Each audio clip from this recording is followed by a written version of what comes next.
huwezi ukaacha ndoa yako kwa sababu ya changamoto moja. Huyu mtu is a good man, is God fearing, he takes care of you, he takes care of the children, he is there, he is available. Akikosea anajua kuomba msamaha. Ukihitaji kitu anapambana, hata kama hela hana ataitafuta, atakupa. Kwenye eneo la tendo la ndoa yuko vizuri, lakini tu kuna kitu kamoja. Yani kama tungekuwa tunampa rating, tungesema tunampa 2 ya 3. Manake kuna moja hajakaa vizuri. Sasa huwezi ukaacha ndoa yako kwa sababu ya moja. No. Kwa sababu hata wewe kuna vitu unavyo au kuna tabia unazo ambazo hata yeye hazipendi, lakini anavumilia. Kwenye ndoa watu wa Mungu tunakutana, both of us we are raw materials, both of us we are work in progress. Tunatengenezwa, tunasafishana. Kwa hiyo huwezi ukaacha ndoa kwa sababu ya kitu kimoja ambacho hakijakaa sawa wakati kuna mawili yako sawa. Huwezi ukaacha ndoa kwa sababu ya 20% wakati kuna 80%. Na sasa wakati mwingine unakuta ile 20% ndio ina maumivu zaidi.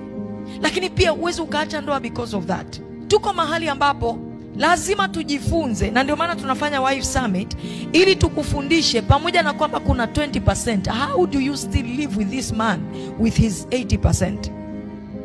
Unaishije na huyu mtu akiwa na hiyo 80% bila kuangalia 20%? Ndio maana tuko kwenye Wife Summit. Na ndio maana title ya kongamano letu ni Capable Wife. How can you be capable? Ni mwanamke mwenye uwezo. Uwezo sio tu wa kuwa mke, sio tu wa kuzaa watoto, sio tu wa kupika chakula, sio tu wa kufua nguo. Ni uwezo pia wa kustahimili.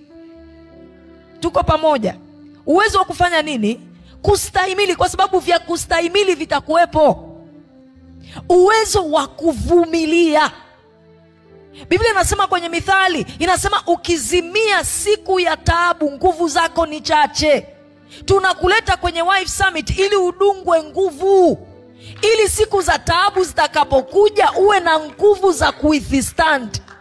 Kwa sababu whether you like it or not, kila ndoa inapitaga kwenye dhoruba. Ndio maana Biblia inasema kulikuwa kuna nyumba 2, moja imejengwa juu ya mchanga, nyingine imejengwa juu ya nini? Ya mwamba. Na Biblia inasema nyumba zote 2, what was common about those 2 houses was that zote 2 zilipigwa na dhoruba. That was something that was common. Iliyojengwa juu ya mwamba na iliyojengwa juu ya mchanga, zote zilipigwa na dhoruba zote. Lakini moja iliweza kusimama na nyingine ilishindwa kusimama. Kwa nini? Foundation. Nguvu za kubeba hiyo nyumba wakati wa dhoruba zilikuwa chache.